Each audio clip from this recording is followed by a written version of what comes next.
Bonjour à tous, vous êtes sur Crossmoto.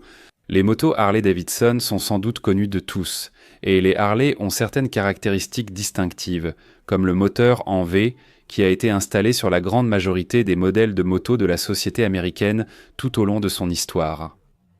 Dans ce reportage, je présente la Harley-Davidson XA moto militaire inspirée du moteur BMW.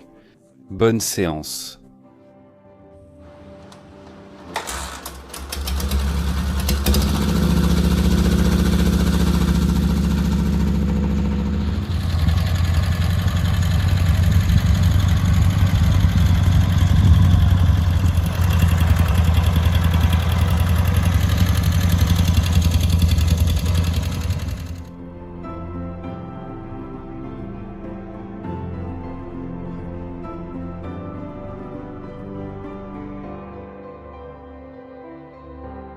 En 1941, lors de la Seconde Guerre mondiale, Harley-Davidson et Indian fournissent des motos à l'armée américaine.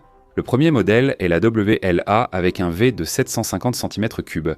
Le second, le 340B version militaire du Chief avec un V-twin de 1200 cm3.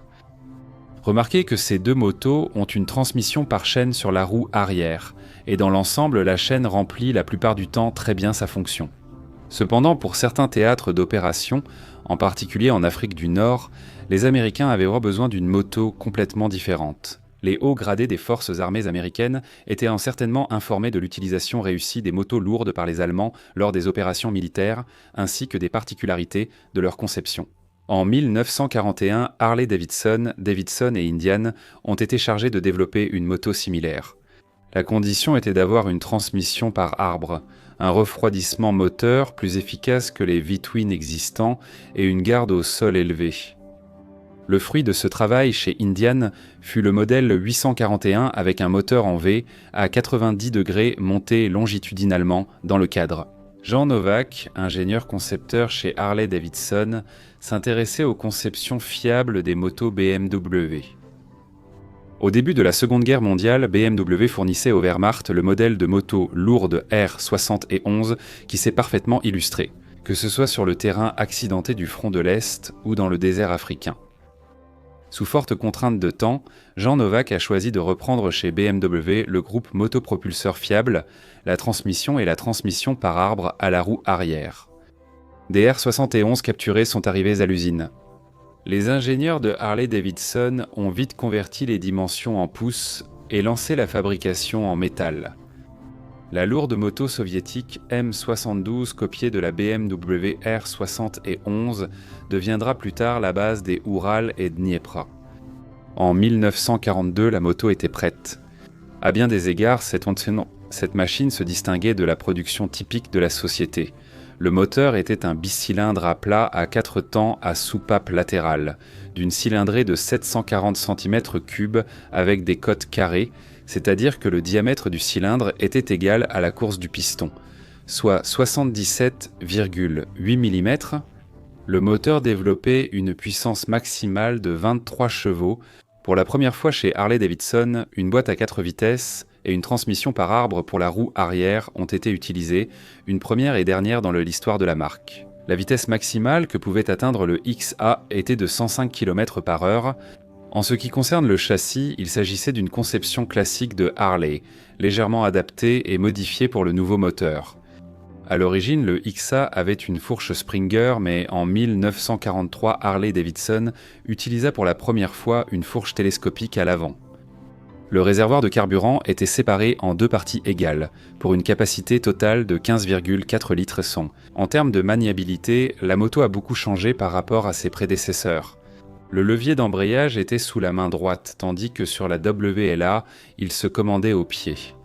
Le changement de vitesse se faisait aussi au pied, comme sur les BMW. La poignée des gaz a été placée sous la main gauche pour permettre au conducteur de tirer sans ralentir.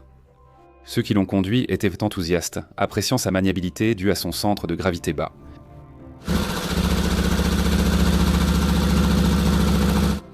Dans le cadre du contrat avec l'armée américaine, il était prévu de livrer un premier lot d'essais de 1000 exemplaires. L'Indian 841 a connu une politique similaire. Les militaires devaient tester les deux motos et, en se basant sur leur expérience d'utilisation, choisir le modèle qui leur convenait le mieux. Au premier semestre 1943, le premier lot de 1000 exemplaires avait été construit. Selon les sources, le nombre varie légèrement de 1020 à 1023 unités. Au cours des essais, la moto s'est révélée excellente. Le cardan fonctionnait parfaitement dans un environnement agressif et le moteur offrait une bien meilleure efficacité de refroidissement que sur la Harley-Davidson WLA. Des chiffres précis ont même été conservés. La température de l'huile du moteur XA était 38 degrés Celsius, plus basse que celle de la Harley-Davidson WLA sous charge similaire.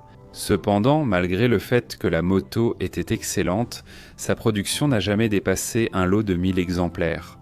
Le même sort est arrivé à la moto Indian 841. L'une des raisons était le fait que la campagne d'Afrique touchait à sa fin. Elle s'est terminée le 13 mai 1943 et aucun XA n'a eu le temps d'y participer. La principale raison était la supériorité du Willys sur les motos.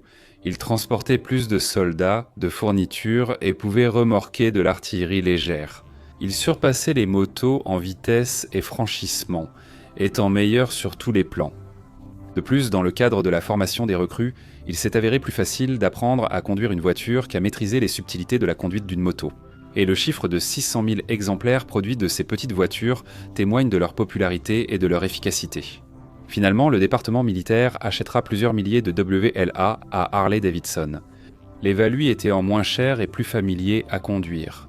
Et pour le moteur prometteur XA, il proposera plusieurs projets, le premier étant l'équipement d'une version légère du mini Jeep, pesant 450 kg qui s'appelait PIP avec ce moteur. Le moteur servait aussi de groupe motopropulseur pour des générateurs militaires. Le dernier projet concernait le tricycle CR-VK Model K avec un bicylindre à plat, prévu pour une production en série en 1946. Cependant, aucun de ces projets n'a rencontré de succès. Harley-Davidson s'est recentré sur les moteurs en V et, depuis 1943, n'a plus utilisé de moteur à plat ni de transmission par arbre. Les modèles XA ont été vendus en surplus militaire au public civil.